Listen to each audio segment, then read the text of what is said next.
The Lord is my shepherd, I shall not want. He maketh me to lie down in green pastures. He leadeth me beside the still waters. He restoreth my soul.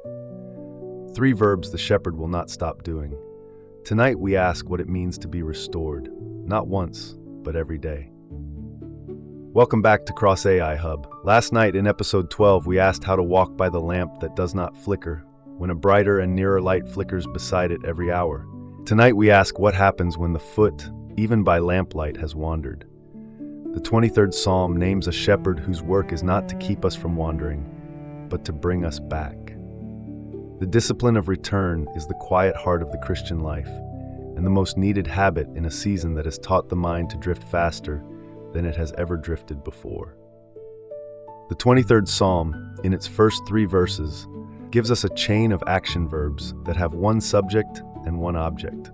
The subject is the shepherd. The object is the sheep. The Lord is my shepherd, I shall not want. He maketh me to lie down in green pastures. He leadeth me beside the still waters. He restoreth my soul. He leadeth me in the paths of righteousness for his name's sake. Notice the grammar. The psalmist does not say, I lie down in green pastures. He says, he maketh me to lie down. The psalmist does not say, I walk beside the still waters. He says, he leadeth me. And in the middle verb, the verb on which the whole psalm pivots, the psalmist does not say, I restore my soul. He says, he restoreth. The work of return is the shepherd's work. The sheep's work is to be returned. That is a different posture from the one our age has taught us, and it is the posture by which the soul is in fact restored. The Hebrew verb behind restoreth carries the sense of bringing back, turning, causing to return. It is the same family of words used elsewhere in the Old Testament for the soul that has wandered and is brought home. The verse does not say the shepherd prevents the wandering. It says the shepherd undoes the wandering. The psalmist has been honest enough to admit, inside one of the most beloved psalms in the human language, that the sheep are the kind of creature that drifts. The shepherd is the kind of shepherd that brings them back. This is the first thing we have to receive about return. It is not failure. The sheep that has been brought back is not a worse sheep than the one that did not wander. There is no such sheep. Every sheep has wandered. Every psalmist who ever wrote of the shepherd had been brought back. The mark of the Christian is not the absence of drift. The mark of the Christian is the presence of return. The prophet Hosea, in his 6th chapter, verses 1 through 3, gives us the words the people are to speak when they remember. Come, and let us return unto the Lord, for he hath torn, and he will heal us. He hath smitten, and he will bind us up. After 2 days will he revive us. In the 3rd day he will raise us up, and we shall live in his sight. Then shall we know, if we follow on to know the Lord, his going forth is prepared as the morning.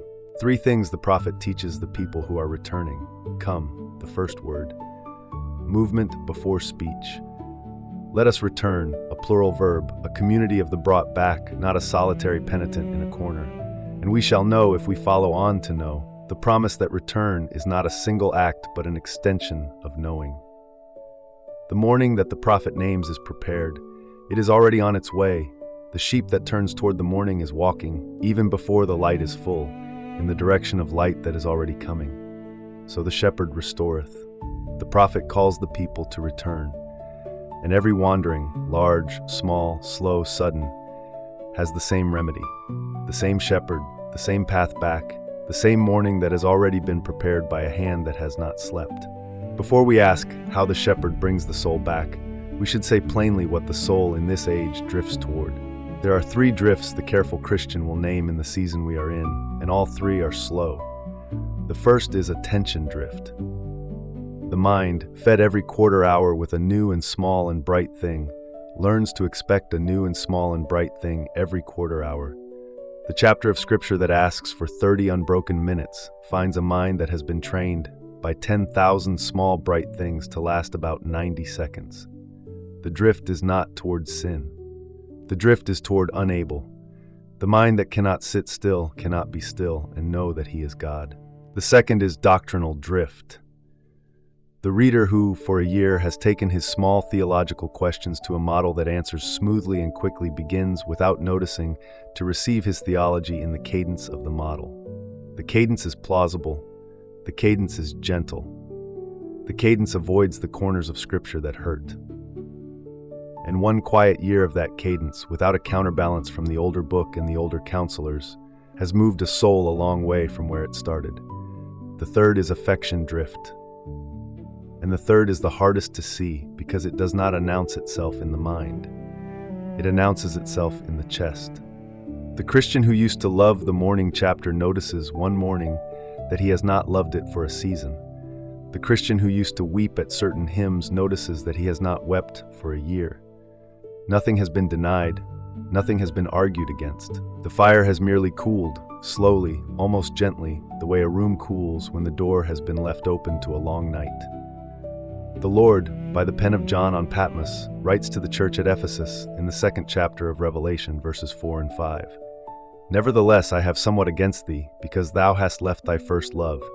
Remember therefore from whence thou art fallen, and repent, and do the first works. 3 commands for the cooled fire.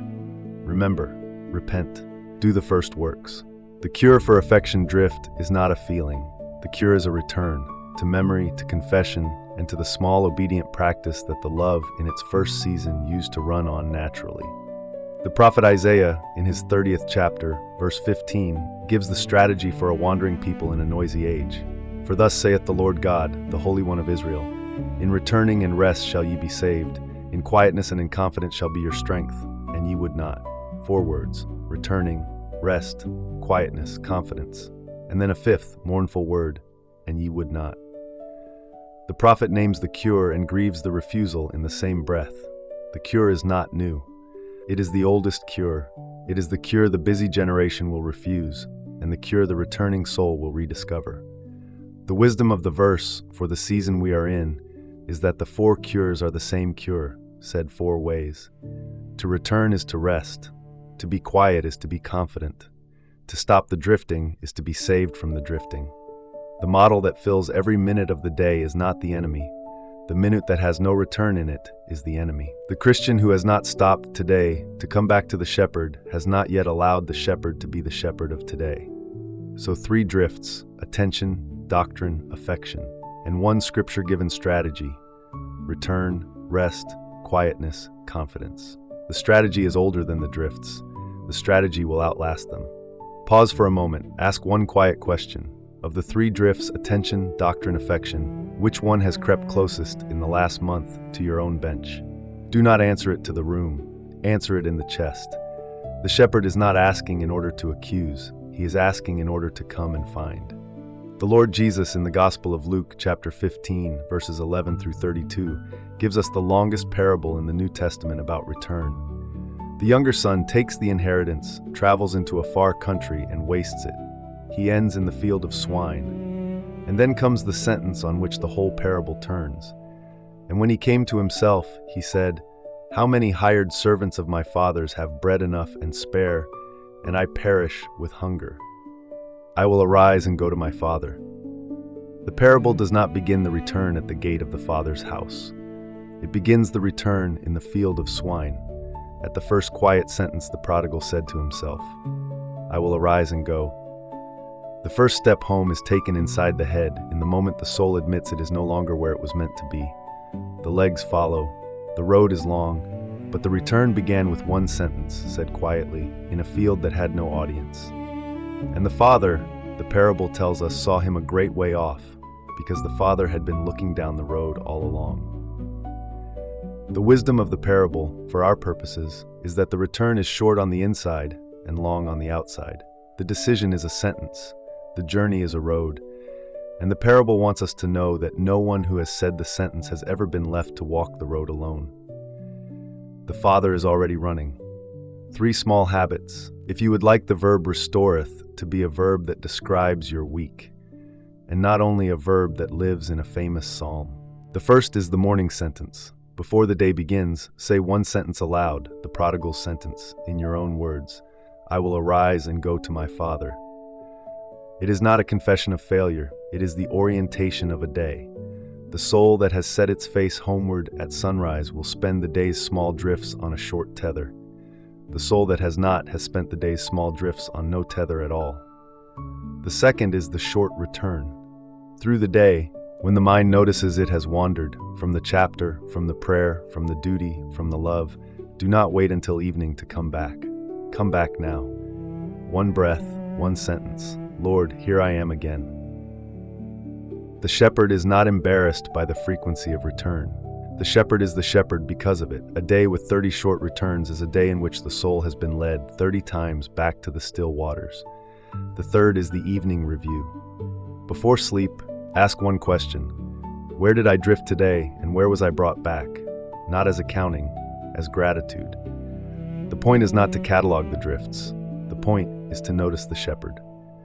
By the end of a week, the soul that has asked this question 7 times will have seen, in plain detail, the verb restoreth at work in its own life, and the seeing of it is itself a kind of return. We have been speaking in the prior segments of the sheep that returns, but the Gospels give us, in equal weight, the picture of the shepherd who goes after. The Lord Jesus in the Gospel of Luke, chapter 15, verses 3 through 7, just before the parable of the prodigal, tells the parable of the lost sheep. What man of you, having 100 sheep, if he lose one of them, doth not leave the 99 in the wilderness, and go after that which is lost, until he find it? And when he hath found it, he layeth it on his shoulders, rejoicing. The grammar of the parable is unsentimental. The shepherd goes after, he finds, he layeth on his shoulders. The sheep does not climb back, the sheep is carried back.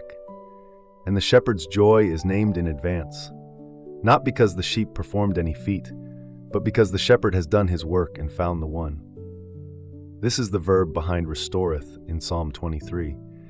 It is not a verb the sheep can do for itself. It is a verb done to the sheep on the shepherd's shoulders, while the sheep can barely walk. The prophet Ezekiel, in his 34th chapter, verses 11 and 12, gives the Old Testament root of the same parable. For thus saith the Lord God, Behold, I, even I, will both search my sheep and seek them out. As a shepherd seeketh out his flock in the day that he is among his sheep that are scattered, so will I seek out my sheep, and will deliver them out of all places where they have been scattered in the cloudy and dark day. The repetition, search and seek out, is on purpose. The Lord is naming himself the actor of the searching. The cloudy and dark day is named in advance. The scattering is named, and the verb is the same verb the New Testament shepherd will perform on the hill, seek. Restoration is the Lord's initiative. It always has been. The Lord, in his own voice in the Gospel of John, chapter 10, verses 11 and 15, completes the picture. I am the good shepherd. The good shepherd giveth his life for the sheep, and I lay down my life for the sheep. The cost of the seeking in the New Testament is no abstraction. The shepherd of Psalm 23 is, in the fullness of revelation, the shepherd who walks down the hill carrying the cross instead of the lost sheep and finds himself at the bottom of the hill carrying both. The return that costs the sheep one quiet sentence in a field costs the shepherd his life on a tree. He restoreth my soul is, in the deepest reading, a Calvary verse. So the habit of return is not the sheep's strength. It is the response of a creature who has noticed it is already being carried. The shepherd seeks, the Lord finds, the cross has been paid, and the only thing the sheep adds to the picture is the small sentence, Lord, here I am again, said, in whatever field it is in at the moment it remembers. We end where the psalmist ended, beside still waters, with a soul that has been restored. Not once, not at a crisis, every day. The shepherd has not stopped. The Lord is my shepherd, I shall not want. He maketh me to lie down in green pastures. He leadeth me beside the still waters. He restoreth my soul. 3 verbs the shepherd will not stop doing. Tonight we ask what it means to be restored, not once, but every day. Welcome back to CrossAIHub. Last night in episode 12 we asked how to walk by the lamp that does not flicker, when a brighter and nearer light flickers beside it every hour. Tonight we ask what happens when the foot, even by lamplight, has wandered. The 23rd Psalm names a shepherd, and if anything tonight reminded you that you had drifted, do not wait for Sunday. The Father is already running. Arise tonight. He maketh me to lie down. He leadeth me beside still waters. He restoreth my soul. 1 shepherd, 3 verbs, the soul brought home again. Lord, the shepherd of the wandering and the bringer back of the drifted, We have wandered today in ways we noticed and in ways we did not. Restore our souls. Lead us one short return at a time, back to the still waters from which we did not mean to leave. Teach us the morning sentence. Teach us the short return through the day. Teach us the evening gratitude. And when our last drift at the end of our days has brought us further than our own legs can carry us back, come a great way off and meet us on the road.